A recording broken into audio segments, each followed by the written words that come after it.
En el valle más fértil del mundo antiguo, al sur del río Jordán, donde el desierto árabe se encontraba con la tierra más irrigada de Canaán, existía una ciudad que brillaba con una prosperidad que deslumbraba a todos los que la contemplaban. Una ciudad rodeada de campos verdes y exuberantes en medio de una región mayormente árida. Una ciudad de mercados bulliciosos, palacios de piedra, jardines irrigados, almacenes llenos hasta el techo. Una ciudad que había alcanzado una riqueza que pocas ciudades del mundo antiguo podían igualar. Su nombre era Sodoma, y su historia se convertiría en la advertencia más famosa de toda la Biblia. 2000 años antes del nacimiento de Cristo, cuando Abraham peregrinaba por Canaán con sus rebaños y su familia, Sodoma era la ciudad más importante de la llanura del Jordán, una ciudad que atraía comerciantes de Egipto, Mesopotamia y Arabia. Una ciudad donde la vida era cómoda, la comida abundante, el agua generosa. Una ciudad que tenía todo lo que necesitaba para ser grande y hermosa y justa. Pero eligió otro camino. Hoy vamos a reconstruir la vida en Sodoma alrededor del año 2000 a.C. Vamos a caminar por sus calles. Vamos a conocer a su gente, su economía, su cultura. Vamos a entender qué era realmente el pecado de Sodoma, que va mucho más allá de lo que la mayoría imagina, y vamos a descubrir qué le sucedió finalmente a esta ciudad extraordinaria que eligió la destrucción sobre la rectitud. La llanura del Jordán donde se situaba Sodoma era conocida en hebreo como el Kikar, que significa simplemente el círculo o la ronda. Era una franja de tierra plana y fértil que se extendía a lo largo del río Jordán, desde el lago de Galilea en el norte hasta el Mar Muerto en el sur. Esta llanura era irrigada naturalmente por el Jordán y sus afluentes, creando una zona de vegetación densa y suelos profundos y ricos en un mundo donde la tierra fértil era el recurso más valioso. El libro del Génesis describe esta llanura con palabras inequívocas. Lot alzó sus ojos y vio toda la llanura del Jordán, que toda ella era de riego, antes que destruyese el Señor a Sodoma y a Gomorra, como el jardín del Señor, como la tierra de Egipto. Comparar una tierra con el jardín del Edén y con el Nilo era el mayor elogio posible en la mentalidad del mundo antiguo. Era decir que esta tierra era lo mejor que la naturaleza podía ofrecer, y fue precisamente esta comparación la que llevó a Lot, sobrino de Abraham, a elegir esta llanura cuando él y su tío decidieron separarse porque sus rebaños eran demasiado grandes para compartir los mismos pastos. Abraham generosamente ofreció a Lot elegir primero, y Lot, mirando la llanura verde y bien irrigada frente a las colinas áridas de Canaán que Abraham elegiría, no dudó. Fue hacia la llanura, fue hacia Sodoma. Esta decisión, motivada por la prosperidad visible y la fertilidad evidente, se convertiría en la mayor equivocación de su vida. Los arqueólogos han debatido intensamente la ubicación exacta de Sodoma. La candidata más seria hoy es Tal el Hammam, un montículo arqueológico masivo en la orilla oriental del río Jordán, al noreste del Mar Muerto. Las excavaciones iniciadas en el año 2005 han revelado una ciudad de la Edad del Bronce de dimensiones impresionantes para su época. En su apogeo, alrededor del 2000 a.C., esta ciudad tenía murallas de más de 4 metros de espesor, una acrópolis elevada con edificios administrativos y religiosos, y una ciudad baja densamente poblada, con casas, talleres y almacenes. Se estima que podría haber albergado a entre 10 y 40.000 personas. Otras ciudades de la llanura también han sido identificadas arqueológicamente. Tal Nimrin, Tal Iktanu, Tal el Musta, ciudades que podrían corresponder a Gomorra, Adma, Seboim y Zoar, las 5 ciudades de la llanura mencionadas en el Génesis. Juntas formaban una confederación de ciudades-estado que dominaba el comercio en esta región estratégica. La economía de Sodoma era diversa y próspera. La agricultura irrigada producía cosechas abundantes en una tierra donde el agua del Jordán y sus afluentes permitía cultivos que serían imposibles en la tierra seca circundante. Trigo y cebada crecían en los campos fértiles. Huertos de higos, granadas y olivos cubrían las terrazas. jardines de verduras, proporcionaban alimento variado durante todo el año.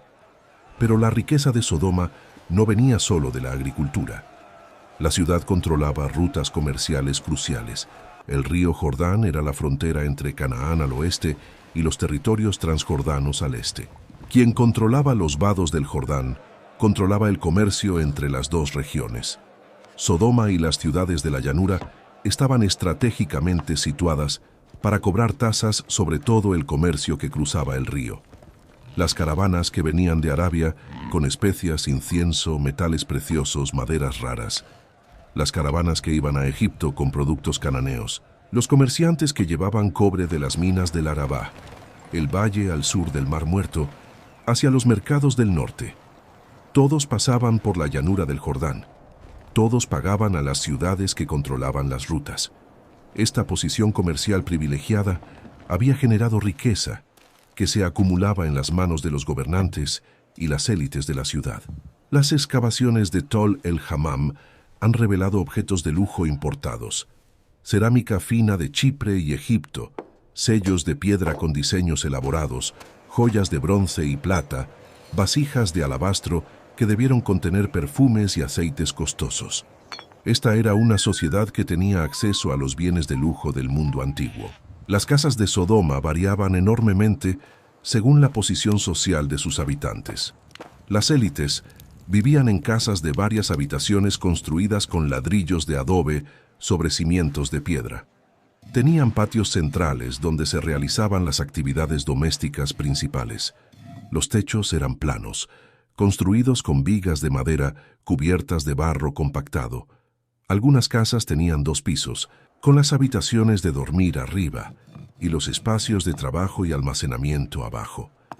Los pobres de Sodoma vivían en condiciones mucho más precarias. Habitaciones pequeñas, a veces de una sola pieza, con paredes de adobe sin cimientos de piedra. Pisos de tierra apisonada, sin patio propio, compartiendo espacios comunes con otras familias. Las diferencias de riqueza en Sodoma eran pronunciadas y visibles. La sociedad de Sodoma, como todas las sociedades urbanas del Bronce Medio, estaba estratificada en capas claras.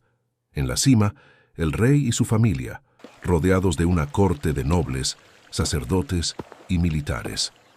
Debajo, los comerciantes ricos que controlaban el comercio y la propiedad de la tierra. Luego, los artesanos especializados, alfareros, herreros, tejedores, carpinteros. Más abajo, los campesinos que trabajaban la tierra, pagando renta o impuestos a sus señores, y en el fondo, los esclavos, que podían ser extranjeros capturados en guerras o locales que habían caído en deuda impagable. La religión de Sodoma era politeísta, como la de todo el mundo cananeo de la época. Los dioses principales del panteón cananeo incluían a él, el dios padre, anciano y sabio, señor del consejo de los dioses, a Baal, dios de la tormenta y la fertilidad, joven y guerrero, cuya muerte y resurrección anual simbolizaba los ciclos de la vegetación. A Asera, la gran madre, diosa del mar y la fertilidad, y a docenas de deidades menores asociadas con fenómenos naturales, ciudades específicas o aspectos de la vida humana. Los templos de estas deidades eran los edificios más importantes de la ciudad. Servían no solo como lugares de culto, sino como centros administrativos y económicos. Los sacerdotes manejaban grandes extensiones de tierra agrícola en nombre de los dioses. Almacenaban grano en los graneros del templo, distribuyéndolo en tiempos de escasez. Prestaban plata a los comerciantes, registraban transacciones comerciales en tablillas de arcilla. El culto cananeo incluía sacrificios de animales, ofrendas de grano y aceite, rituales de fertilidad. Los textos bíblicos y otras fuentes antiguas mencionan también prácticas más oscuras: prostitución sagrada en los templos, sacrificios infantiles en momentos de crisis extrema, adivinación mediante órganos de animales sacrificados. Estas prácticas representaban la cosmovisión de un mundo donde los dioses eran seres poderosos pero caprichosos que debían ser apaciguados con ofrendas y placeres. El pecado de Sodoma es un tema que la Biblia describe con mucha más profundidad y complejidad de lo que la discusión popular sugiere. El profeta Ezequiel siglos después, articuló claramente la naturaleza del pecado sodomita. He aquí que esta fue la maldad de Sodoma tu hermana. Soberbia, saciedad de pan y abundancia de ociosidad tuvieron ella y sus hijas, y no fortaleció la mano del afligido y del menesteroso. Esto es revelador. Ezequiel no comienza con los pecados sexuales, comienza con soberbia, con exceso material, con ociosidad, y luego señala el corazón del problema. La riqueza y la prosperidad de Sodoma no se compartía con los pobres y necesitados. La ciudad que tenía abundancia no daba al que no tenía nada. Esta era la maldad fundamental de Sodoma: la indiferencia hacia el sufrimiento ajeno, la prosperidad que generaba egoísmo en lugar de generosidad, la riqueza que endurecía los corazones en lugar de ablandarlos, la abundancia que producía arrogancia en lugar de gratitud. Y esta indiferencia se manifestaba en todos los niveles de la vida social. Las leyes de hospitalidad, sagradas en todo el mundo antiguo, eran violadas en Sodoma, en una cultura donde viajar era peligroso, y depender de la hospitalidad de extraños era cuestión de supervivencia. La negativa a recibir al extranjero era algo más que una descortesía. Era una amenaza existencial. Era declarar que la vida del otro no tenía valor. La historia del Génesis sobre los ángeles que visitaron Sodoma ilustra esto perfectamente. 2 ángeles llegaron a la ciudad al atardecer. Lot, que estaba sentado a la puerta de la ciudad, los reconoció como viajeros que necesitaban hospitalidad. Los invitó insistentemente a su casa. Les lavó los pies, preparó comida, les ofreció descanso. Lot seguía practicando la hospitalidad que su tío Abraham había demostrado de manera tan generosa con los mismos visitantes. Pero antes de que se acostaran, los hombres de la ciudad de Sodoma, desde el más joven hasta el más viejo, rodearon la casa. Y lo que exigieron de Lot representaba la negación total de todo valor humano. No querían conocer a los extranjeros en el sentido de la hospitalidad, sino dominarlos, humillarlos, destruir su dignidad. Era violencia como declaración de poder. Era la expresión más brutal del desprecio hacia el otro. Lot salió a hablar con los hombres de la ciudad, ofreciendo alternativas, implorando que no hicieran tal maldad. Pero ellos respondieron con más violencia, empujaron a Lot, amenazaron con hacerle peor que a los extranjeros, arremetieron para romper la puerta. Los ángeles tuvieron que intervenir, cegar a los agresores y ordenar a Lot que reuniera a su familia y huyera inmediatamente. Esta escena, leída en su contexto cultural completo, revela una ciudad donde la ley del más fuerte había reemplazado cualquier principio de justicia, donde la autoridad comunitaria, representada por los hombres de la ciudad, de joven a viejo, había sido corrompida totalmente, donde no había ninguna voz de rectitud entre la multitud, donde incluso los yernos de Lot, cuando él fue a advertirles, pensaron que bromeaba y se rieron de él. Abraham había tenido un extraordinario intercambio con Dios antes de la destrucción. Dios le había revelado su intención de destruir Sodoma, y Abraham, en uno de los pasajes más fascinantes de toda la Escritura, comenzó a interceder. Preguntó si Dios destruiría al justo con el impío, y comenzó a negociar. Si hubiere 50 justos dentro de la ciudad, ¿destruirás también el lugar y no lo perdonarás por amor a los 50 justos? Dios respondió que perdonaría la ciudad por 50 justos. Abraham continuó negociando hacia abajo: 45, 40, 30, 20, 10. Dios prometió que no destruiría la ciudad por amor a 10 justos, pero ni siquiera 10 justos se encontraron en Sodoma, solo Lot y su familia. La destrucción de Sodoma es uno de los eventos más dramáticos narrados en el Génesis. Los ángeles urgieron a Lot: levántate, toma tu mujer y tus 2 hijas que se encuentran aquí, para que no perezcas en el castigo de la ciudad. Cuando Lot tardó, los ángeles tomaron su mano, la mano de su mujer y las manos de sus hijas, y los sacaron fuera de la ciudad, porque el Señor tenía compasión de él. Les ordenaron huir sin mirar atrás, correr hacia las montañas, no detenerse en ningún lugar de la llanura. La advertencia era urgente, total, sin ambigüedad. Entonces el texto bíblico Describe la destrucción en términos que los arqueólogos modernos encuentran fascinantes.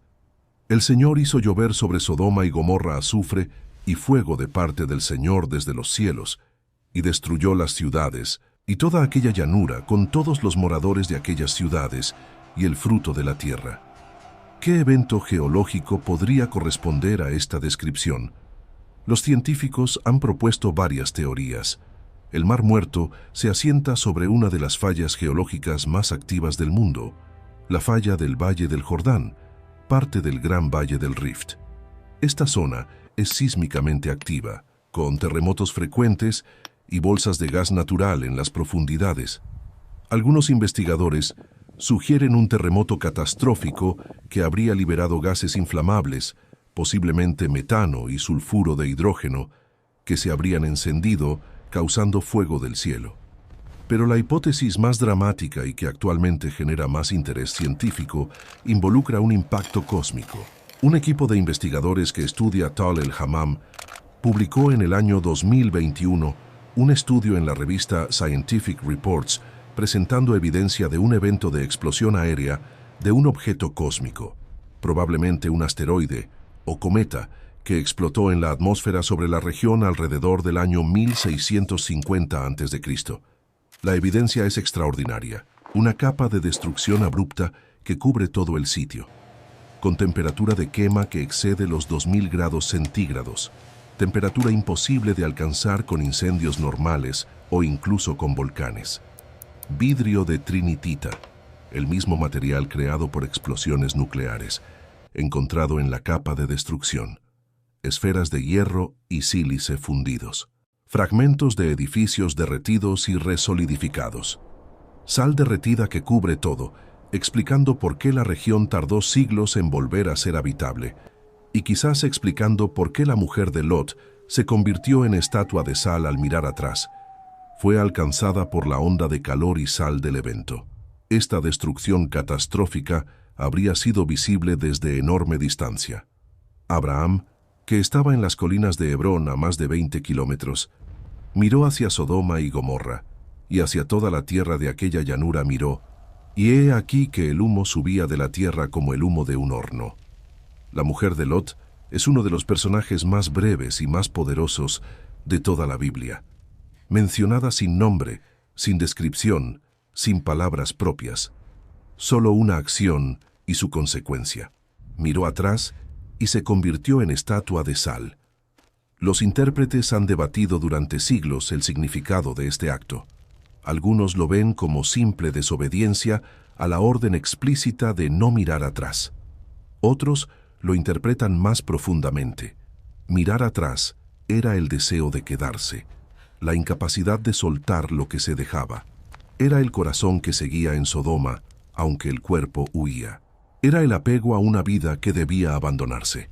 Era la nostalgia por la prosperidad, por la casa cómoda, por la posición social, por todo lo que representaba Sodoma. Abundancia material sin rectitud moral. Lot escapó con sus 2 hijas a la pequeña ciudad de Zoar, y luego, temiendo quedarse allí, a las montañas al este del Mar Muerto. Los 5 ciudades de la llanura fueron destruidas. Una civilización floreciente fue borrada. Los campos verdes que habían brillado como el jardín del Señor se convirtieron en desierto estéril. La prosperidad que había atraído a Lot se desvaneció como humo. Las excavaciones de Tal el-Hammam muestran que después de la destrucción catastrófica, el sitio estuvo abandonado durante siglos, quizás 600 o 700 años. La tierra había sido contaminada, posiblemente por la sal del evento cósmico, haciendo imposible la agricultura. Gradualmente, generación tras generación, la tierra se fue recuperando. Nuevos habitantes llegaron, nuevas ciudades se construyeron sobre las ruinas. Pero el recuerdo de Sodoma no murió. Fue transmitido de generación en generación. Los profetas israelitas usaron el nombre de Sodoma repetidamente como símbolo del juicio divino sobre la maldad. Isaías comparó a Jerusalén con Sodoma cuando denunció su injusticia. Jeremías usó el mismo símbolo. Amós, Sofonías, el libro de la sabiduría. Y finalmente Jesús mismo que usó la destrucción de Sodoma como advertencia para las ciudades que rechazaban su mensaje. La historia de Sodoma en su contexto completo es mucho más rica y más instructiva de lo que una lectura superficial sugiere. No es simplemente la historia de una ciudad destruida por pecados sexuales. Es la historia de una civilización que tenía todo: tierra fértil, posición geográfica estratégica, riqueza comercial, arquitectura impresionante, contactos con el mundo más amplio, y que lo desperdició todo por elegir la soberbia sobre la humildad, la crueldad sobre la misericordia, la opresión sobre la justicia, el egoísmo sobre la generosidad. Sodoma era una ciudad donde los pobres eran ignorados y los extranjeros eran amenazados, donde la abundancia no generaba gratitud sino arrogancia, donde la prosperidad no producía justicia sino violencia, donde la ley del más fuerte había reemplazado cualquier principio de cuidado mutuo, y el contraste con Abraham, que vivía en las colinas áridas de Canaán con mucho menos prosperidad material, es deliberado y profundo. Abraham fue el modelo de hospitalidad perfecta. Cuando los mismos 3 visitantes llegaron a su campamento, corrió a recibirlos, se postró, pidió que descansaran bajo el árbol, mandó a Sara a preparar pan, mató un ternero tierno y trajo mantequilla y leche. Sirvió con abundancia y humildad a quien no sabía que eran mensajeros divinos. La diferencia entre Abraham y Sodoma no era de riqueza, sino de corazón. Era la diferencia entre el que tiene mucho y da poco, y el que tiene poco y da todo. Era la diferencia entre la ciudad que rechaza al extranjero y el nómada que corre a recibirlo. Los arqueólogos que trabajan en Tol el Hammam y los otros sitios de la llanura del Jordán están revelando gradualmente la realidad histórica detrás de la narrativa bíblica. La evidencia sugiere una civilización que efectivamente floreció durante siglos y fue destruida abruptamente por un evento catastrófico. Los niveles de destrucción son inconfundibles. La evidencia de la explosión aérea es convincente para muchos investigadores, aunque el debate científico continúa. Lo que la arqueología no puede revelar y lo que solo la narración bíblica preserva es la dimensión moral y espiritual de la historia. No qué evento geológico o cósmico destruyó la ciudad, sino por qué. No cómo ocurrió, sino qué significó. No las temperaturas de quema ni las capas de ceniza, sino la advertencia que este evento ha transmitido durante 4000 años. Sodoma nos advierte que la prosperidad sin justicia es frágil, que la riqueza sin misericordia es corrupta, que una ciudad, como un ser humano, puede tenerlo todo materialmente y perderlo todo espiritualmente, que la crueldad hacia el extranjero, hacia el pobre, hacia el débil, no queda sin consecuencia. Nos advierte que mirar atrás con nostalgia hacia lo que se debe abandonar puede paralizarnos, que hay momentos en que la única dirección posible es adelante, hacia las montañas, lejos de lo que se destruye, que el apego a la prosperidad material puede ser la cadena que nos impide la libertad, y nos recuerda que en medio del juicio hay siempre misericordia, que los ángeles tomaron la mano de Lot y lo sacaron, que Abraham intercedió, que Dios escuchó, que incluso cuando la destrucción es inevitable, hay un camino de escape para quien lo busca. Sodoma, la ciudad que lo tenía todo y eligió perderlo todo, la ciudad más fértil convertida en el páramo más estéril, la ciudad que se convirtió en nombre de advertencia para todas las generaciones, la ciudad del pecado que enseñó y sigue enseñando que la justicia y la misericordia no son opcionales para quien quiere prosperar verdaderamente. 4000 años después, el nombre de Sodoma todavía resuena, todavía advierte, todavía llama a la reflexión sobre cómo tratamos al extranjero, al pobre, al débil, sobre qué hacemos con la prosperidad que recibimos, sobre si nuestra abundancia nos hace generosos o arrogantes. La llanura del Jordán volvió a ser fértil con el tiempo. El agua del Jordán sigue fluyendo. La tierra sigue produciendo. Pero las ciudades de la llanura no volvieron a ser lo que fueron. Solo quedan sus ruinas, sus cenizas, su silencio y la historia que preservaron para que nosotros no cometiéramos sus mismos errores.